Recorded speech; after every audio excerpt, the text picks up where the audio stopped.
Doctor, ¿cómo está? ¿Cómo me le va? Hola, buenos días, ¿cómo está? Bien, ¿y usted cómo me le ha Un ido? gusto saludarlos. Muchísimas Espero se gracias. encuentren bien, ¿no? ¿Cómo está todo? Bien, profesor. Primero que nada, vamos a ubicarnos en el tema del proceso penal venezolano. El proceso penal venezolano se compone de un conjunto de procedimientos. Es decir, dentro del proceso penal venezolano, nosotros tenemos el procedimiento ordinario, el procedimiento abreviado, el procedimiento para el juzgamiento de delitos menos graves. Tenemos también el procedimiento para los delitos a instancia de parte agraviada. Tenemos el procedimiento de extradición, el procedimiento para el enjuiciamiento de altos funcionarios. En fin, hay una gama de procedimientos y dentro de esa gama de procedimientos nosotros ubicamos el procedimiento ordinario. El procedimiento ordinario. Ahora, dentro del procedimiento ordinario, que es en lo que te estás ubicando en este momento, ahí encontramos cuatro fases procesales. La fase preparatoria, que nace con la orden de inicio de investigación y que tiene que ver con la fase de investigación propiamente. Tenemos también la fase intermedia que nace una vez que el fiscal ha presentado el escrito de acusación. Una vez que el fiscal ha presentado el escrito de acusación, pues, y el juez lo recibe, pues fija una audiencia preliminar. La etapa más corta del procedimiento penal ordinario es la etapa intermedia, la fase intermedia.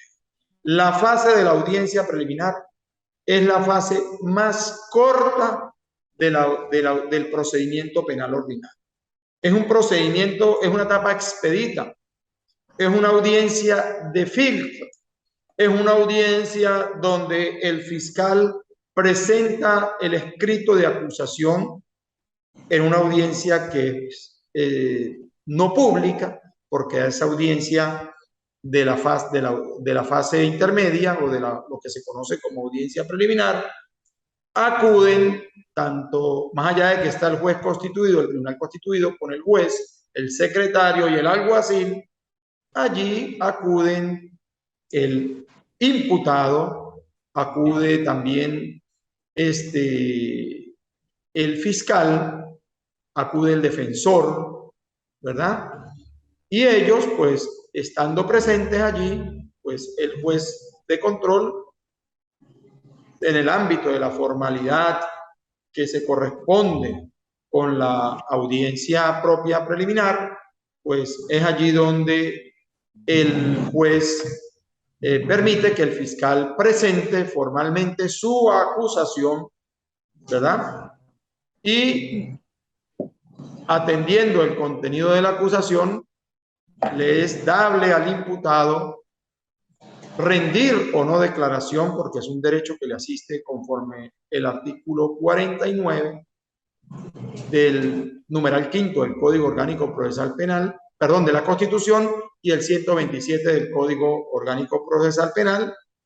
Y en ese desarrollo, pues el defensor interviene también durante la audiencia y allí el juez de control materializa el control formal y el control material de la acusación a fin de pronunciarse sobre la admisibilidad del escrito acusatorio en su totalidad o en su parcialidad, o por el contrario, no admitir la acusación y decretar el correspondiente sobreseimiento provisional o definitivo en el marco de la audiencia preliminar. Pero ubiquémonos exactamente en el código. No sé si tengas allí tu código orgánico procesal penal. La fase intermedia. Fíjense que el artículo 309 del Código Orgánico Procesal Penal fija que una vez presentada la acusación, el juez convocará a las partes a una audiencia oral que deberá realizarse dentro de un plazo no menor de 15 días ni mayor de 20 días. Bueno, recordemos que durante la fase preparatoria, que es la fase de investigación, todos los días son continuos.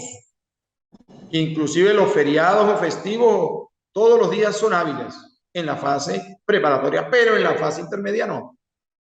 Los días donde el tribunal no de despacho no se cuentan. Los días festivos no se cuentan, los feriados no se cuentan, los sábados y domingos no cuentan. Entonces, hay que tener pendiente que ese lapso de no menor de 15 días ni mayor de 20 tiene que ver con ese tipo de calendario. No todos los días son hábiles en la fase intermedia. Entonces, fíjese cómo allí, en ese periplo de tiempo, está obligado el juez, en un tiempo no menor de 15 ni mayor de 20, a fijar la celebración de la audiencia preliminar.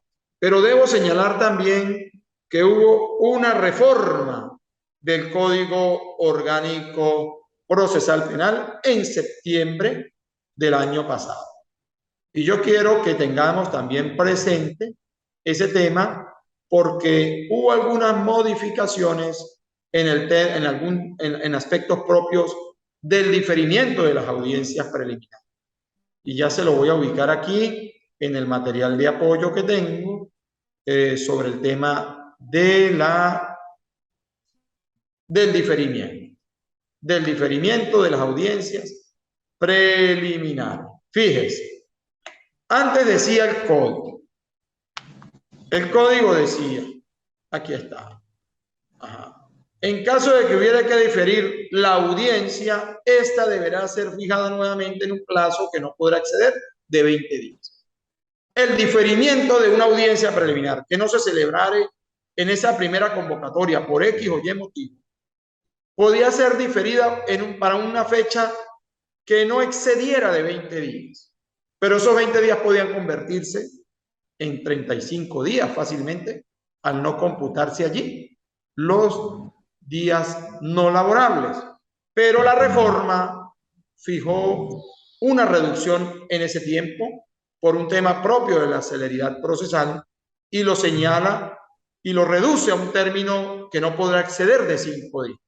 Entonces, fíjese cómo la audiencia preliminar en el ámbito de la reforma tenida en septiembre de 2021 dice que en caso de que hubiere que diferir la audiencia, esta deberá ser fijada nuevamente en un plazo que no podrá exceder de 5 días por un tema de celeridad procesal. Entonces, ahí hay una reducción de términos, de lapsos, en favor del alcance del valor supremo de la justicia en el menor tiempo posible.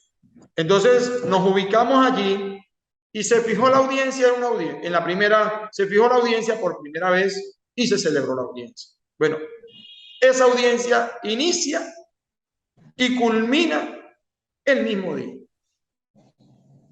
El mismo día.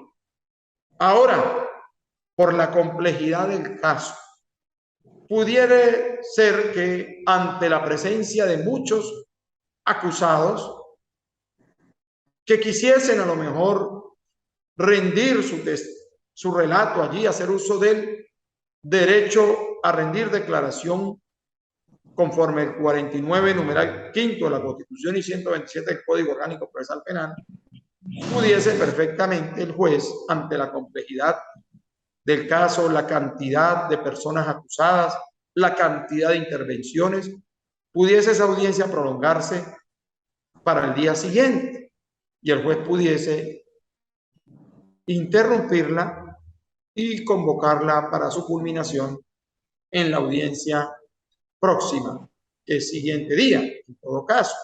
Eso resultaría posible y la practicidad así lo demuestra. Pero la etapa más corta del procedimiento penal ordinario, la más breve, la más expedita, es la audiencia preliminar. Luego de esta etapa de la audiencia preliminar, una vez que el juez de control ha admitido la acusación parcialmente o totalmente, pues superamos la fase intermedia del control material y formal de la acusación y entraríamos a la fase de juicio oral y público. Allí, en esa fase, pues, ya se materializa el desarrollo del debate, ¿verdad? Ahí se concretan de manera plena los principios de inmediación, de contradicción, ¿verdad? De concentración y continuidad, además del principio de publicidad y el principio de oralidad como principios rectores del modelo procesal acusatorio que tenemos en Venezuela. Fíjense, el principio de publicidad, más allá de que nuestra Constitución fija en el artículo 257 la publicidad como principio general para los procesos. Nosotros aquí en Venezuela, a diferencia de Colombia, de Ecuador, la publicidad solo la tenemos para la etapa de juicio oral y público, y por razones muy puntuales pudiere convertirse en no pública la audiencia cuando se trate un tema de pudor o cuando se trate un tema en el que ha sido víctima un niño, una niña o un adolescente, o cuando se trate un tema de seguridad de Estado o de protección de particularidades de marcas comerciales y demás, pues obligatoriamente el código conduce a que ese juicio se pueda celebrar sin la publicidad fijada en la norma. Pero nosotros en la fase preparatoria, que es la fase de investigación, en la fase intermedia también, pues no tenemos en el código fijada la publicidad de las audiencias. Ni siquiera en la etapa anterior a la fase de investigación, que es el procedimiento propio de la flagrancia, ¿verdad? Donde nosotros allí observamos que son audiencias restringidas. El principio de publicidad no se materializa. ¿Por qué? Porque el mismo código no lo permite. Sin embargo, es un tema que ante una eventual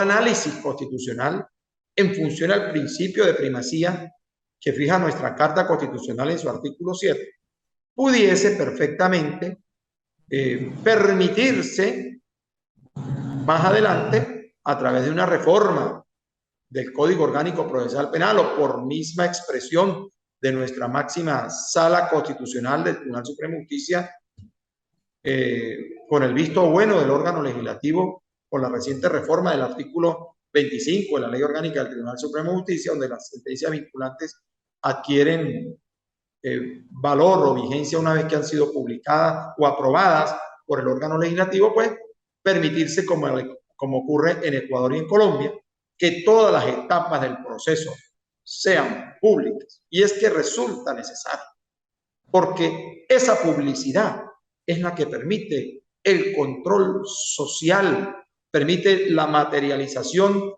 del principio de interés público que adquiere el valor supremo de la justicia, donde la misma ciudadanía pueda observar los alegatos y las defensas de quienes acuden a esos estrados en cualquier etapa del proceso y así garantizar mayor pulcritud en el ámbito de la administración de justicia. Es un tema hermoso, un tema que permite la discusión, permite la dialéctica. Aquí yo les voy a colocar, por ejemplo, el artículo 257 de nuestra Constitución.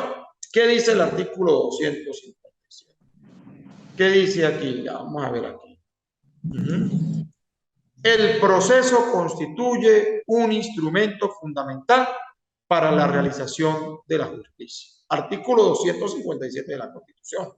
Las leyes procesales establecerán la simplificación, uniformidad y eficacia de los trámites y adoptarán un procedimiento breve, oral y público. Fíjense que aquí es una norma constitucional.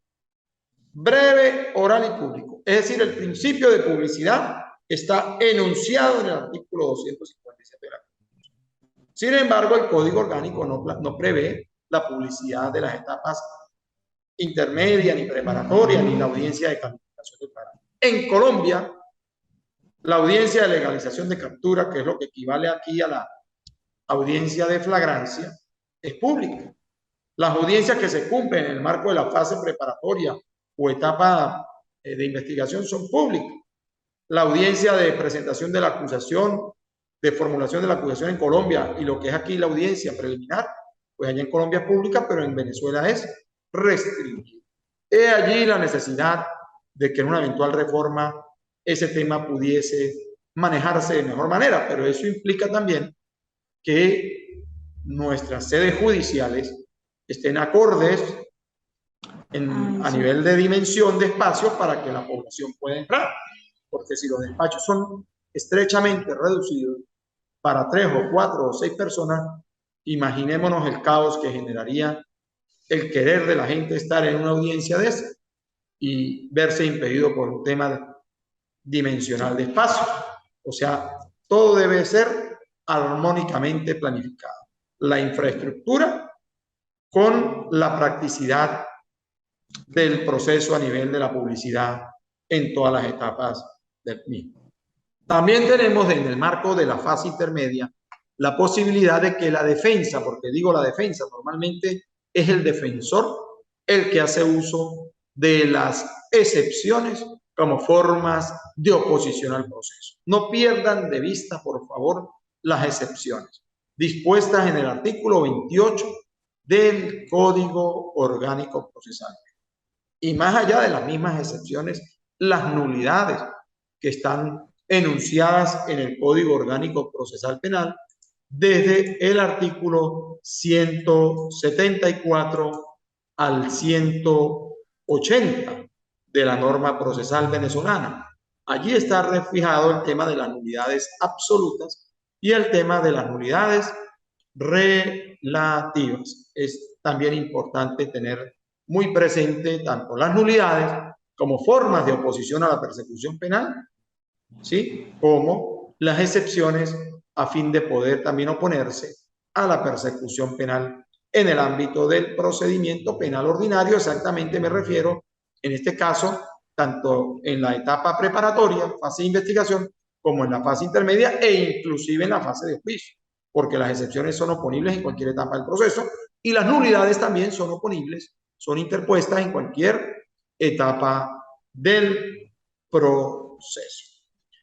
En el ámbito de la generalidad, también quiero indicarles que el concepto de licitud de la prueba.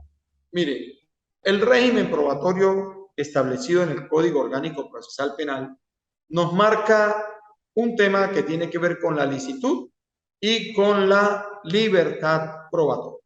No podemos confundir el concepto de libertad probatoria o de libertad de prueba fijado en el artículo 182 del Código Orgánico Procesal Penal con el libertinaje probatorio. Ojo con eso. La Constitución venezolana dice en el artículo 49, numeral primero, que toda prueba obtenida con violación al debido proceso es nula.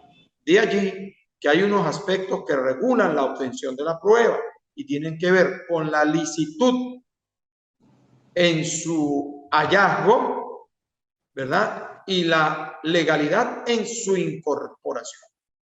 Un ejemplo, si una persona es entrevistada bajo coacción y amenaza en un cuerpo policial para que diga lo que el funcionario quiere oír y ese relato resulta ser contrario a la verdad y sometido a un resultado producto de la coacción, pues estamos en presencia de una prueba nula.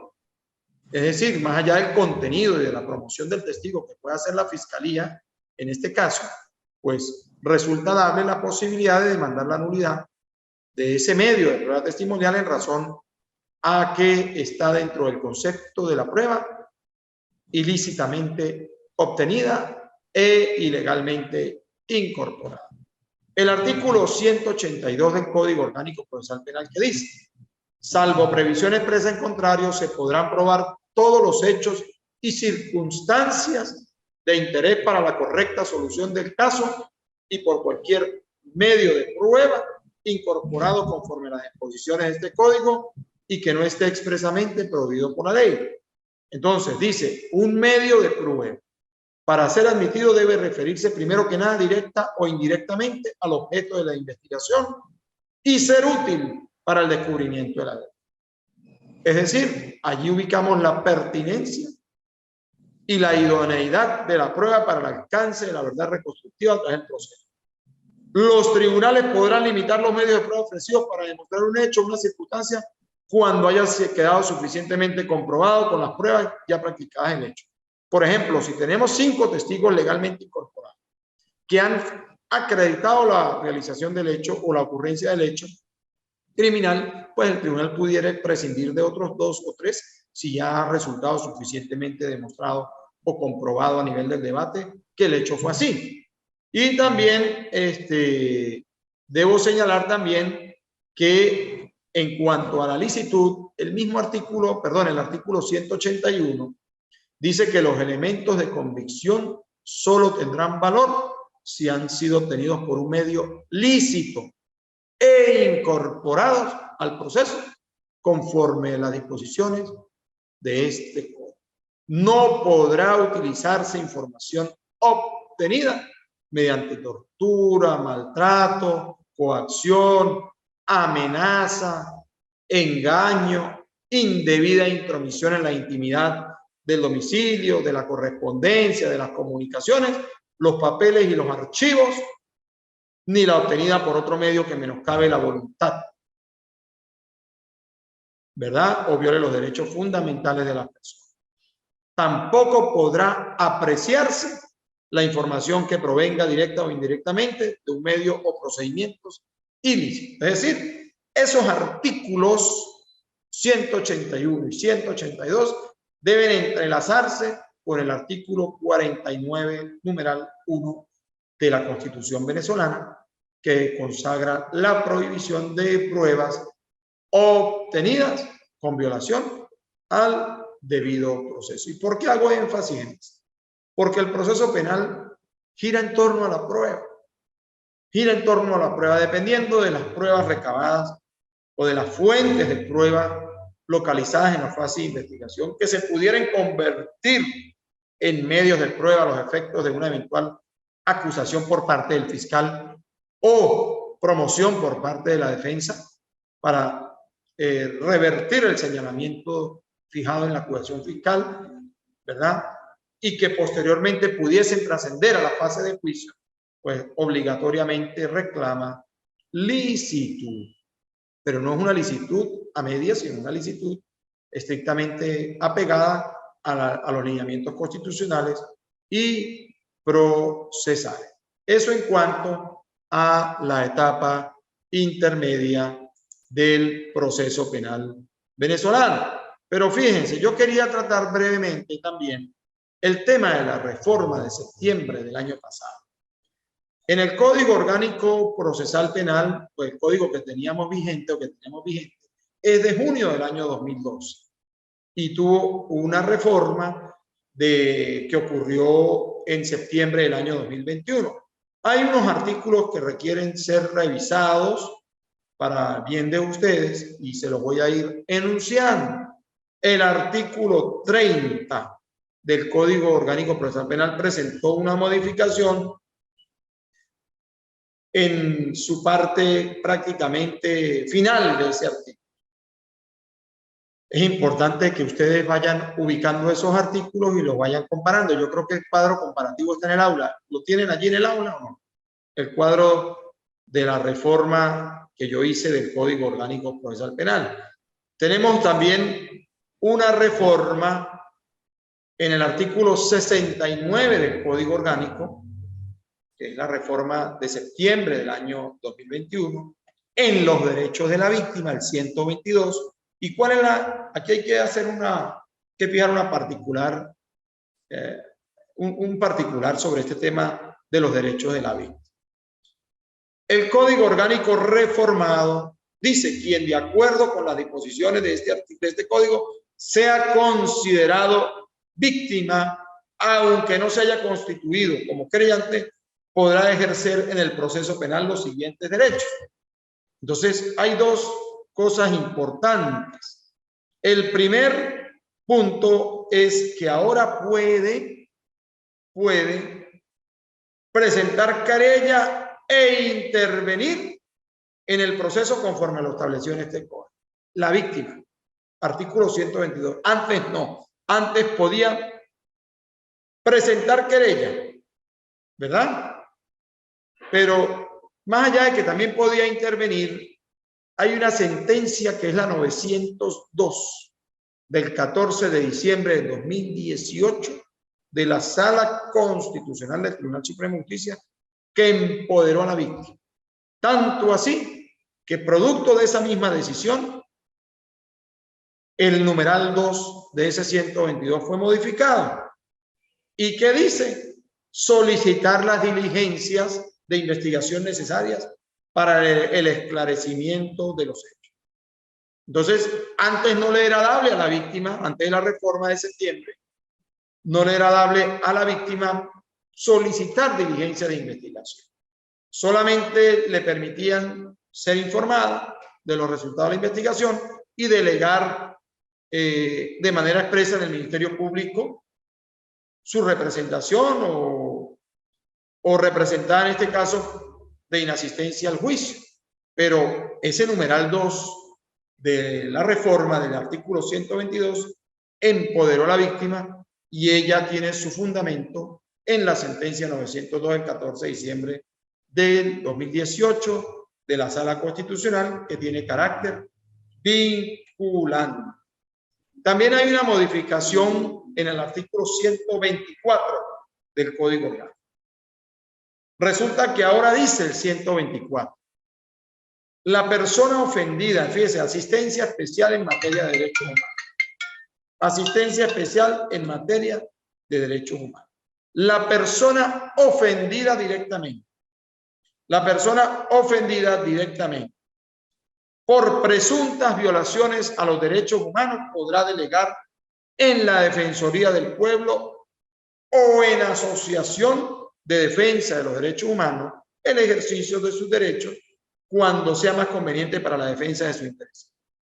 Antes de la reforma no se consagraba ese punto de o en asociación de defensa de los derechos humanos. Solamente permitía que se hiciese a través de la Defensoría del Pueblo. Y como bien sabemos, existen asociaciones, ¿verdad?, no gubernamentales con fines de atención exclusiva de los derechos humanos y pudiese perfectamente allí apoyar la víctima su representación. Por otro lado, el 126 del Código Orgánico reformado incorporó, luego del encabezado, una parte que dice sobre la denominación del imputado. Se denomina imputado a la persona investigada a quien el fiscal del Ministerio Público le atribuye la comisión de un hecho punible en un acto de imputación formal ante el fiscal. Ese es otro tema importante.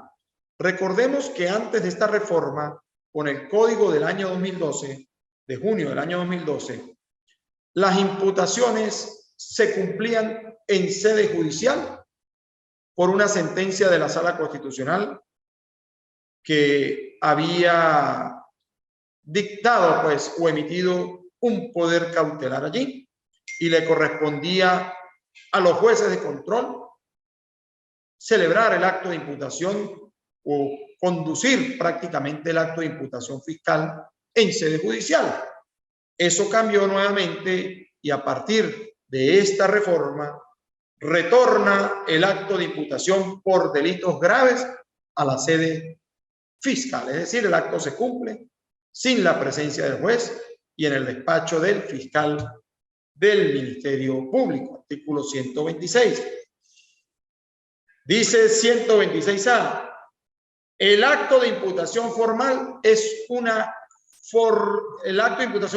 actividad exclusiva del Ministerio Público en los delitos de acción pública y se llevará a cabo ante el fiscal del Ministerio Público. Allí está añadido ese artículo 126A que permite perfectamente reafirmar que el acto de imputación ha de cumplirse en la sede fiscal, obviamente en aquellos casos en los que no se está desarrollando la audiencia con persona detenida, porque si es con persona aprehendida, pues el acto de imputación tendrá lugar siempre ante el juez de control de garantías, que es el juez de primera instancia, en funciones de control penal. Otro tema nuevo en el ámbito de la reforma está en el artículo 175 del COP, que es el único aparte del artículo 175 que permite la demanda de nulidades, dicen los casos de detenciones que se realicen en contravención a lo previsto en este código, la Constitución y las leyes y los tratados o convenios suscritos y ratificados por Venezuela en materia de derechos humanos, serán consideradas nulidades absolutas y en consecuencia el juez de control deberá ordenar la libertad sin restricciones y la remisión inmediata al Ministerio Público a los fines del inicio de la investigación por la detención anulada. En aquellos casos de abuso de autoridad, donde practican detenciones de personas sin motivo alguno, bueno, esos temas, esas acciones resultan demandables en la misma audiencia de presentación física de detenido y conducen al inicio de un proceso penal contra el funcionario que ha practicado la aprehensión. También hay un tema en el artículo 230 que tiene que ver con la proporcionalidad. Un aspecto que no voy a mencionar en este caso, no es de mayor importancia, pero sí es recomendable que ustedes lo revisen allá en sus hogares. También está aquí está también, fíjese, unas facultades contenidas en el artículo 267, reformado en septiembre de 2021. Le añaden a ese artículo un tema propio de las facultades de la víctima. Dice: las víctimas de presuntas violaciones a los derechos humanos que se encuentren fuera del territorio de la República Bolivariana de Venezuela podrán presentarse ante una oficina de representación diplomática a los fines de formular su denuncia ante el Ministerio Público, haciendo uso de tecnologías de la información y comunicación. Es decir, una persona que ha sido víctima de los derechos humanos y ahí se ha ido del país, pudiese perfectamente presentarse en la sede diplomática, en la Embajada de Venezuela, o la Oficina Consular de Venezuela de ese país, y desde allí, a través del uso de la telemática, pudiere perfectamente formular su denuncia ante el Ministerio Público por la violación de sus derechos humanos. El tema de la duración de la investigación también tuvo modificaciones a nivel de la fase preparatoria del procedimiento ordinario, artículo 295. Antes era de 8 meses, ahora se redujo a 6 meses, ¿verdad? Con una posible prórroga de tiempo prudencial de 30 días más. Y en cuanto a la audiencia preliminar, bueno, el tema de diferirla porque no se haya celebrado en su convocatoria inicial, pues antes era de 20 días, ¿verdad? Un lapso que no podía exceder de 20 días, ahora es un lapso que no puede exceder de 5 días por un tema propio de celeridad procesal. Está fijado en el artículo 309 del Código Orgánico Procesal. Y bueno, el tema de los juicios, el principio de concentración y continuidad. Antes se podía suspender el juicio cuando se iniciaba por un tiempo no superior a los 15 días, por un lapso máximo de 15 días. Si entrábamos en un bache de 16 días, pues se interrumpía el juicio. Ahora fue reducido, se redujeron esos 15 días a un máximo de 10 días en la reforma, a los fines también de que los juicios se desarrollen con mayor celeridad. Y por último, el tema de la interrupción, dice: interrupción. Artículo 320. Si el debate no se reanuda más tardar al 11º día después de la suspensión, se considerará interrumpido y deberá ser realizado de nuevo desde su inicio. Antes era el 16º día, ahora es al 11º día, en aras de la celeridad del proceso. Y también tenemos el tema del efecto suspensivo. Hubo una modificación en el recurso con efecto suspensivo del artículo 430 que el efecto suspensivo ya no tiene vigencia en fase de juicio, sino en la audiencia preliminar o en la audiencia de presentación física del detenido. Es decir, el efecto suspensivo quedó eliminado en la etapa de juicio oral y público, que es el anuncio que hace el fiscal cuando a una persona le declaran absuelta y se le otorga su libertad. Entonces, antes en la etapa de juicio podía el fiscal anunciar oralmente el efecto suspensivo y se limitaba la libertad, se impedía la libertad del absuelto hasta que la Corte de Apelaciones resolviera sobre ello. Entonces, aquí yo considero que ese efecto suspensivo anunciado por el fiscal violaba el principio de autonomía del juez fijado en el artículo 26 de la Constitución y en el artículo 4 del Código Orgánico Procesal Penal, porque una acción del mismo fiscal interrumpía la posibilidad decisoria del juez, violentándosele a él el principio de autonomía al no poderse materializar la libertad, más allá del juez haberlo considerado así. Bueno, en términos generales, eso es lo que yo quería tratar con ustedes el día de hoy. Les agradezco la presencia al licenciado Rommel, al licenciado Eurípides, a Marilyn Reyes, agradecerle la presencia en la clase de hoy. Estemos atentos, por favor, al aula, a las calificaciones. Quiero felicitarlos a todos. Hay por ahí un grupo reducido, muy reducido de alumnos que al parecer no han cumplido con las actividades evaluativas y en consecuencia, pues, el efecto consecuencial, pues, ellos lo sabrán. Pues. Nadie puede pretender aprobar una cátedra si no ha cumplido con las evaluaciones de manera corta. Entonces, me despido de ustedes. Gracias por la presencia y que Dios los bendiga. Nos encontraremos en otra cátedra más adelante. Feliz día. Feliz día, profesor. Muchísimas gracias. Excelente materia y que tenga feliz día. Gracias. Gracias.